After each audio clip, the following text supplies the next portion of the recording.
Video games, an endless source of entertainment, and an absolute roller coaster of emotion.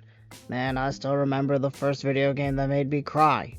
Pokemon Mystery Dungeon Red Rescue Team. Oh, my beloved.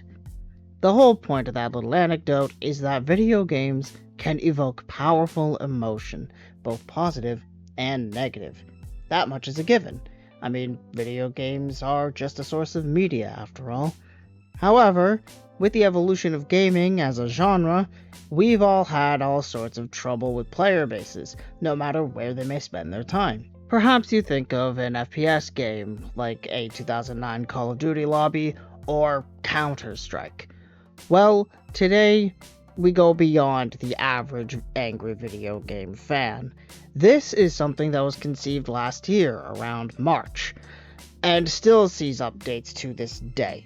So for your perusal, I have stumbled upon what is called the Woke Games List, a curated Steam group that reports on wokeness in video games and puts it into a Google Doc that as of now has over 1,600 entries.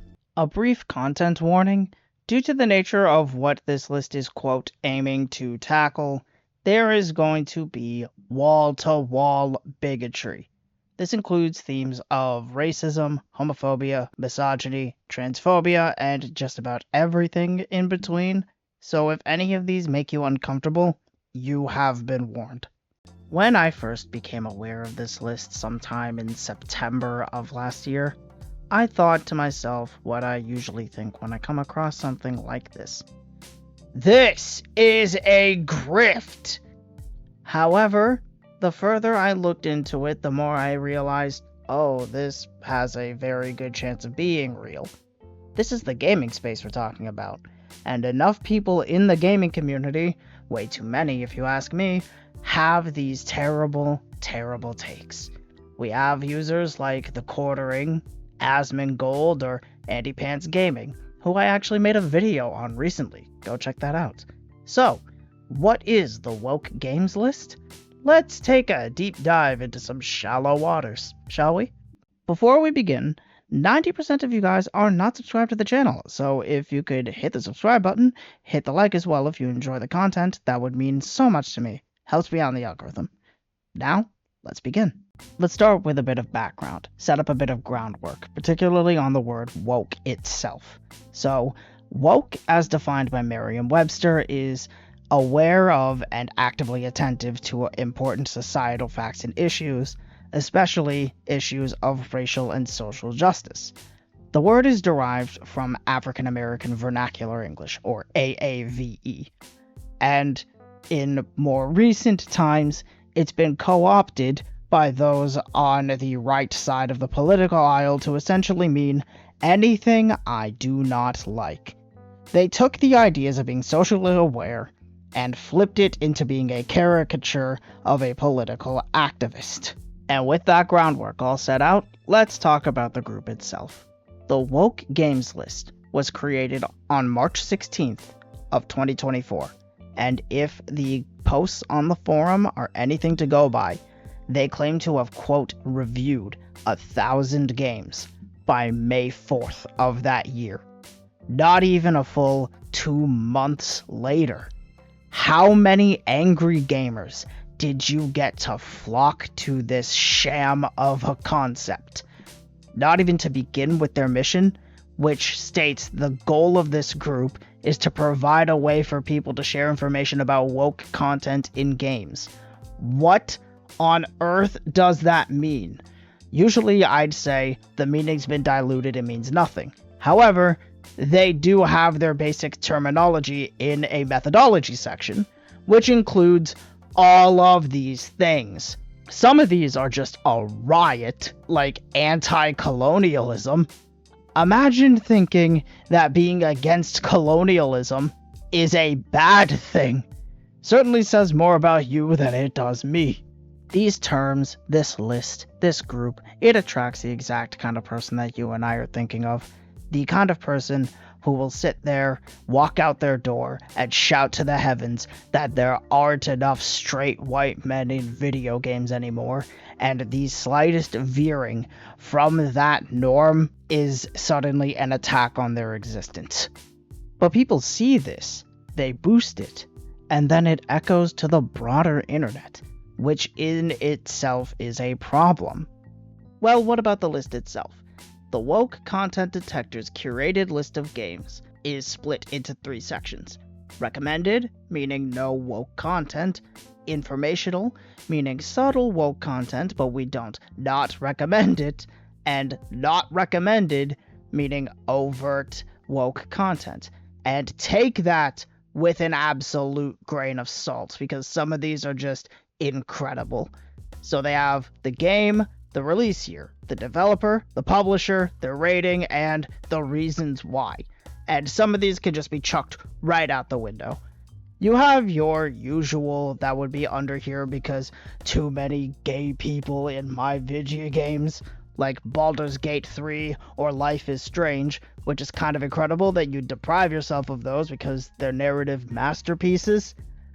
But then you have some that are not as overt, like the informational section's No More Heroes 3, which apparently includes one rainbow graffiti piece in one single building.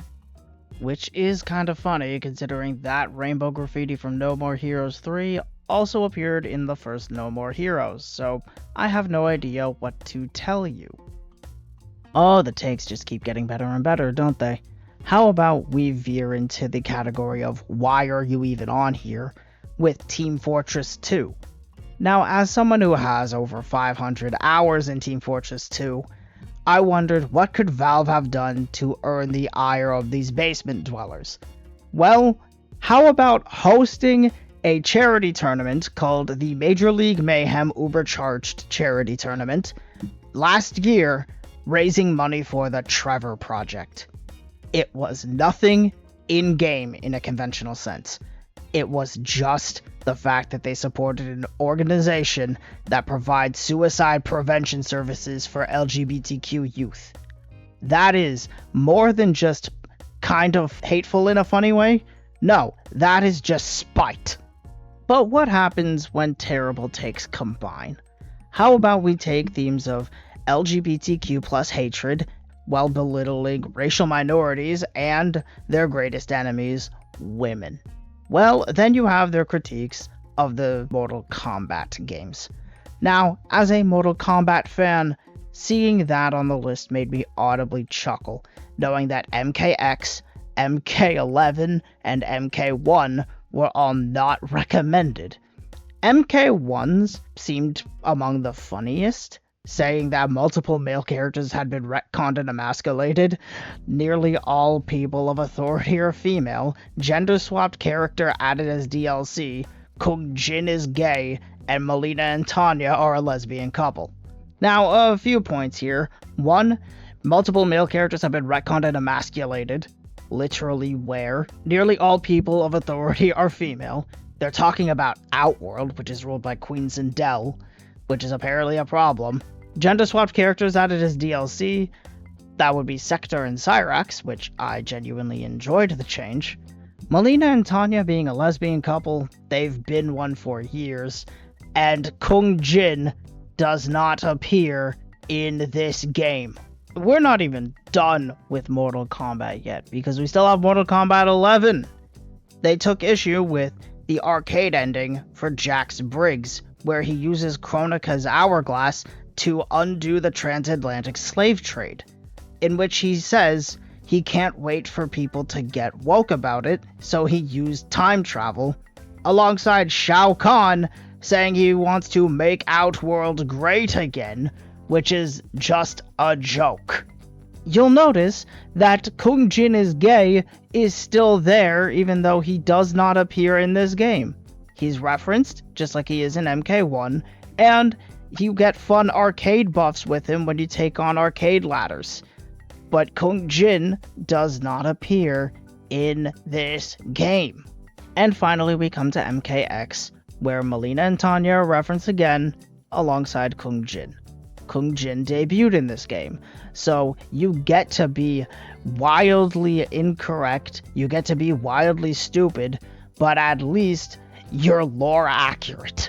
And the concept of lore accurate bigotry was not on my 2025 bingo card. So for the back half of this, let's talk about Marvel's Spider-Man, particularly the Insomniac Games PlayStation Spider-Man games. They are critically acclaimed, but these guys will find anything to keep hating. Something like Marvel's Spider-Man Remastered being overtly gay, Marvel's Spider-Man Miles Morales for, quote, the POC main character overshadows Peter Parker, the guy whose name is on the tin. Or how about Marvel's Spider-Man 2 for being, quote, overtly pro-DEI, overtly pro-LGBTQ+, overtly pro-abortion messaging, and overtly anti-gun for, and I'm quoting a post directly here, Peter is anti-gun. If you know the story of Peter Parker, you'd probably know why he doesn't approve of guns. I can yap on and on about even more entries, like how in Final Fantasy XV there is a township where the women are factory workers and the men are homemakers, and it says there's no explanation for why this is the case. I have an explanation, it's fiction. Then there's Tomb Raider being overtly anti-male and anti-patriarchy, which already says a lot. Or the absolute kingmaker of BioShock Infinite being anti-Western society, for Columbia's residents being hyper-exaggerated racist caricatures of 19th century Americans, which is literally the point of Columbia. If you play BioShock Infinite, and anti-Western society is your takeaway from it, you are the person that BioShock Infinite is making fun of. I can go on and on about this, but I think this is a good place to stop, take a breath, and cleanse our minds of the woke games list. Why this exists, I'll never know. How about just stay away from games you don't enjoy, I guess? But nobody will ever listen to that. So, I hope you all enjoyed the video. If you have something you'd like me to talk about, let me know in the comments and I'll try to get to it. So, until next time, I'm out. Peace!